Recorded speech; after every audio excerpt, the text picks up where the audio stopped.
Volier sits on the south side of Yaoundé. The hill there overlooks vibrant streets. The hill has a special place among Catholic Christians. It is the soul of Cameroon. Here, faith blends with wisdom, and generations of dreams take root here. People gathered here decades ago. They reflected and changed.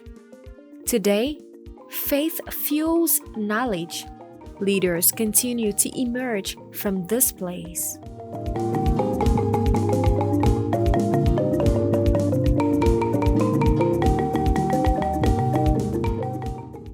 Volier, le berceau de l'évangélisation de le hinterland.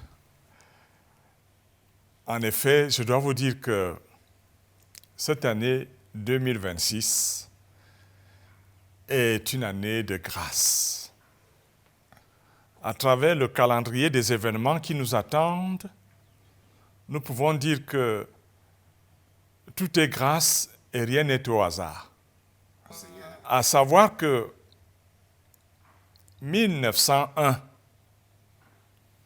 les premiers missionnaires palotins arrivent en Volier, ce qui fait exactement 125 ans, un anniversaire qui mérite d'être célébré.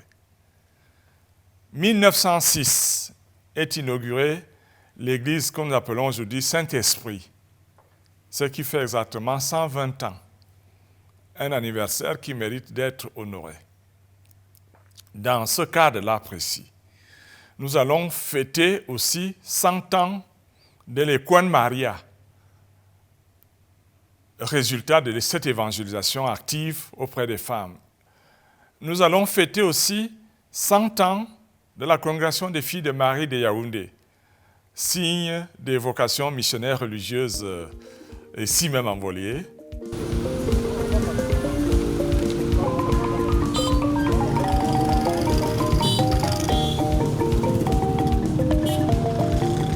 This place marks the birth of Catholicism in Cameroon. Missionaries brought the gospel. They built communities. The values from those times continue to endure.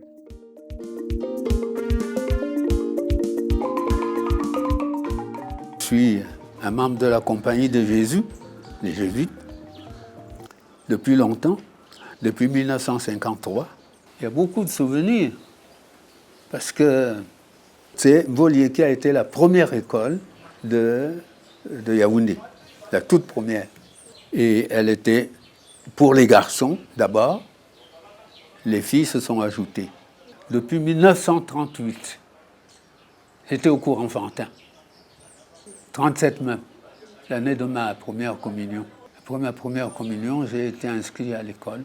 La Deuxième Guerre mondiale, donc, Volier a été envahi par les militaires, les soldats, qui se préparaient à aller au front. Ils se préparaient en Guaïquele. Et les patrons habitaient Volier, les commandants. Alors ça a changé complètement les choses. L'école des enfants, ça ne fonctionnait plus correctement. En 1943, il y a eu un grand concert où les grands séminaristes, doublés par certains enfants de l'école primaire, dont moi, nous avons chanté un grand concert pour la guerre, pour récolter de l'argent, je crois, chez les Blancs.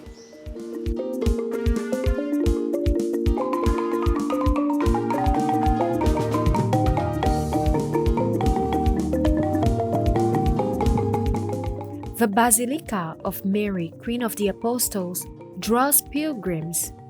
They come from distant places. Prayer unites them amid Yaoundé's activity. The Holy Spirit Parish is active, and the Nazareth House guides families in marriage and faith.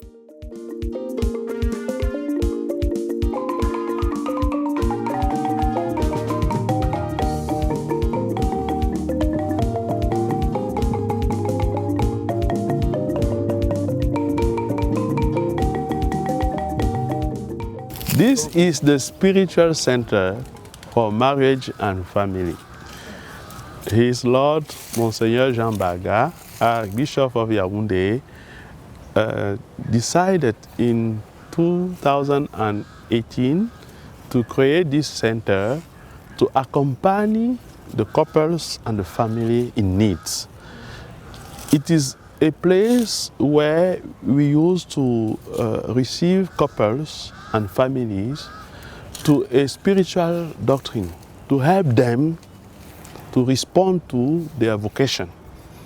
The marriage is a way of sanctification. And here we have couples who works together with us, priests. We are 2 priests specialized in that sector of pastoral of marriage and family. And we organize retreats to help those couples in their needs, in their difficulties. You know how much couples are in crisis.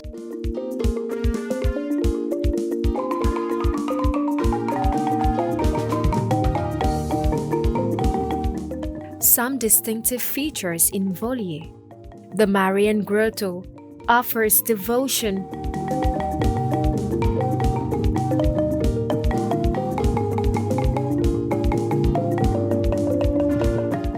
Golgotha's path of mercy stirs the heart.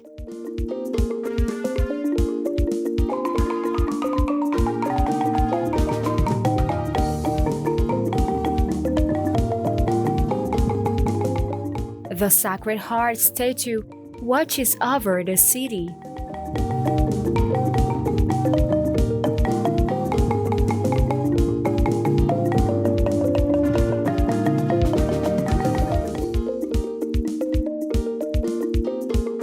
The National Episcopal Conference operates from this hill. The group shapes church life across the nation. Faith receives daily practice.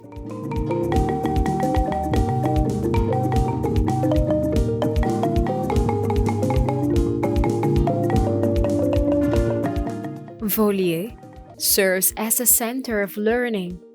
St. Joseph's School taught the alphabet and numbers. The school instilled discipline.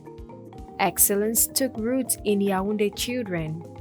Alumni state that it transformed their paths.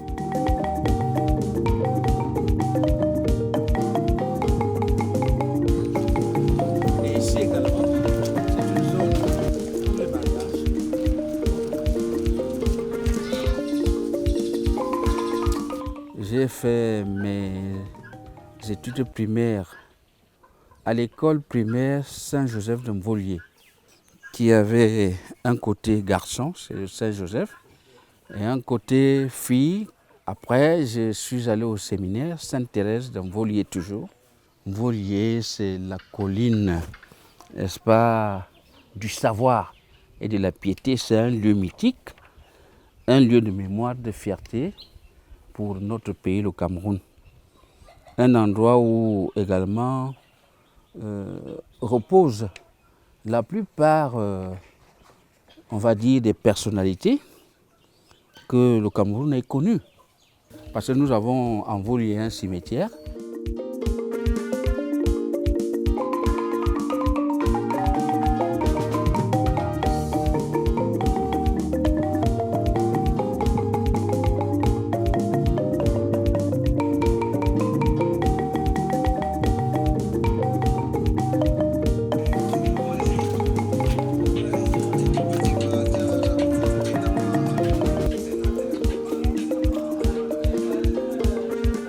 À l'époque, c'est Volier qui était l'école de référence dans Yaoundé. Les élèves qui étaient loin à Fanoyoa, Nkolonkoumou, pour venir à l'école de Volier, parce qu'il n'y avait pas une école qui ressemblait à ça là-bas. Volier a instruit beaucoup. Les premiers intellectuels de la ville ont fait l'école en Volier. Je suis entré en Volier en 1954.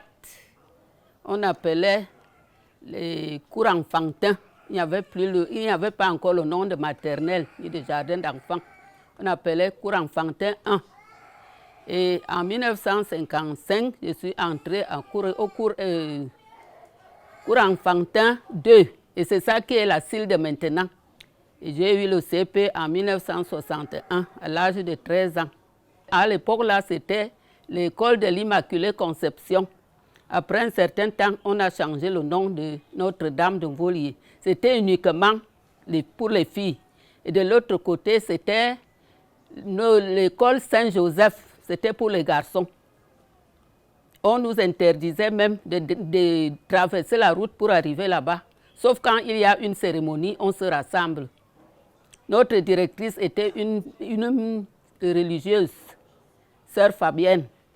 Donc la sœur Fabienne s'occupait beaucoup de nous, surtout les familles démunies. Moi, je n'avais jamais acheté un livre à l'école primaire. J'ai eu une bonne éducation à Mvolié. Par rapport à ce qui se passe maintenant, on avait la crainte de Dieu.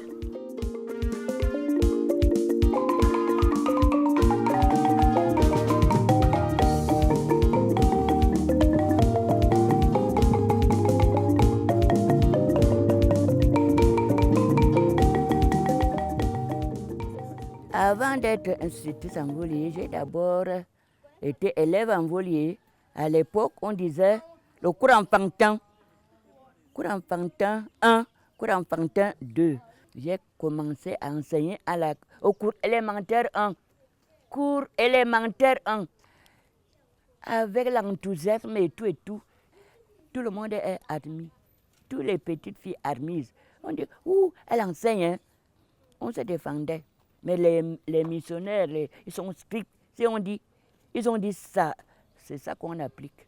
À l'église, même avant, quand j'étais petite, l'église était divisée. Les hommes, un côté, les femmes, un côté. L'église, hein, à la paroisse, les hommes, c'était comme ça, l'école. L'école des garçons à part, l'école des filles à part.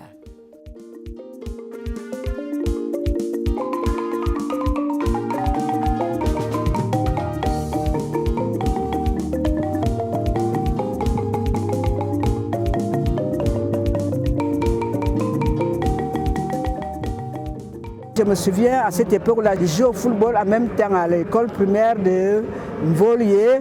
C'est là où, un après-midi, le père Werner, comme il venait souvent voir nos entraînements, je m'entraînais tout le temps avec les séminaristes palotins.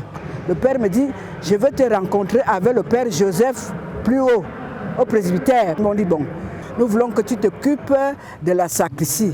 Le père Werner va s'occuper de ta formation. On était encore à l'église en planche en face, parce qu'avant ça, là, il y avait l'église en face là qui était en planche. Je peux dire que j'ai travaillé dans l'église depuis que les pères ont commencé ma formation à l'église en planche. Et nous sommes venus au sanctuaire, après le sanctuaire, la basilique. Ça fait quand même beaucoup d'années, je crois depuis 30 ans. Et j'ai vu Monseigneur Jean Zoa, j'ai vu Monseigneur André Woking, j'ai vu Monseigneur Bacot, j'ai vu Monseigneur Jean Barga, mon père actuel. Père Mbe.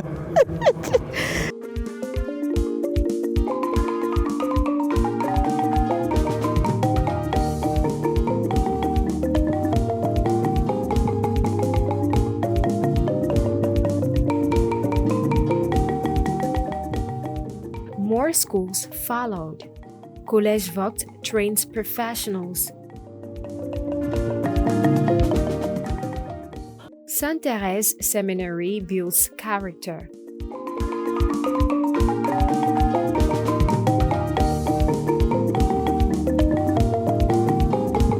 Saint-Benoît shapes citizens.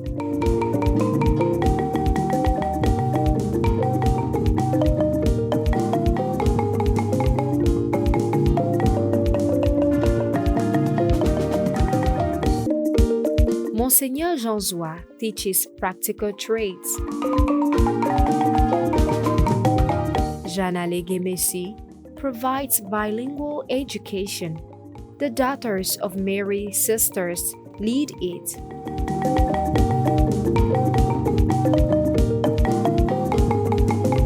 Ici, vous vous êtes pas seulement à Jeanne Allégué, mais au siège de la congrégation des filles de Marie de Yaoundé, première congrégation autochtone au Cameroun fondée par un père, un prêtre, un évêque spiritain, Monseigneur Vogt.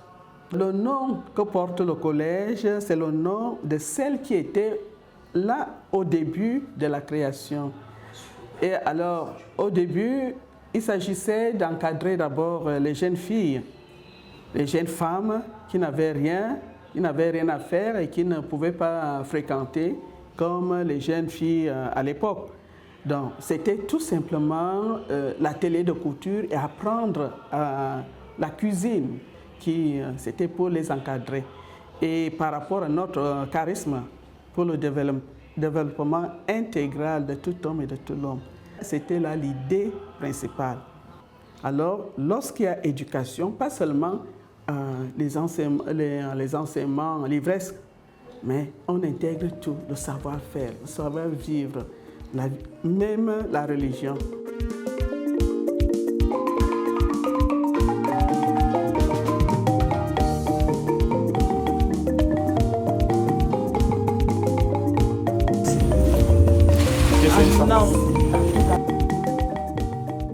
If you consider the number of schools, Catholic schools in Volye, you can see that there are many. Equata, with colleges like Vogt, like Kojezo, like Saint-Benoît, like Jeanne Allégué, who is also bilingual. You can say that you have knowledge here. And as far as faith is concerned, in former days, every Christian, they used to come to Volye for Mass, for sacrament, and you have the Basilica, you have many parishes around, you have the growth. And when you say Volye, they think of Vatican in Cameroon. So I think you can see that it's the hill of faith and the hill of knowledge.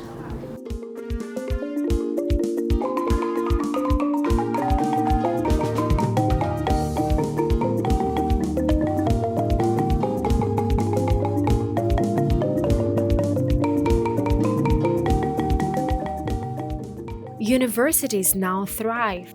St. Therese Institute prepares graduates. The programs emphasize bilingualism and job skills. The University of Religious Studies emerge faith and intellect.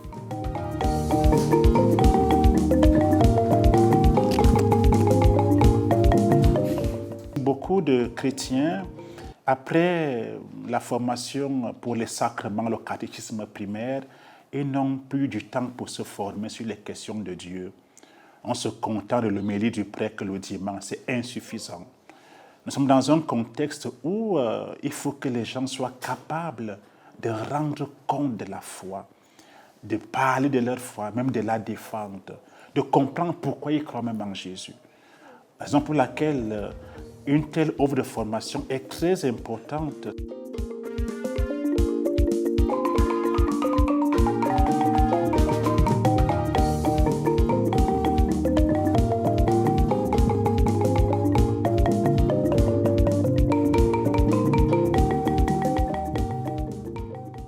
Volye embodies a living legacy. Here, faith ignites minds and knowledge strengthens souls. People in Yaoundé succeed and serve. The hill calls all to feel and live its story.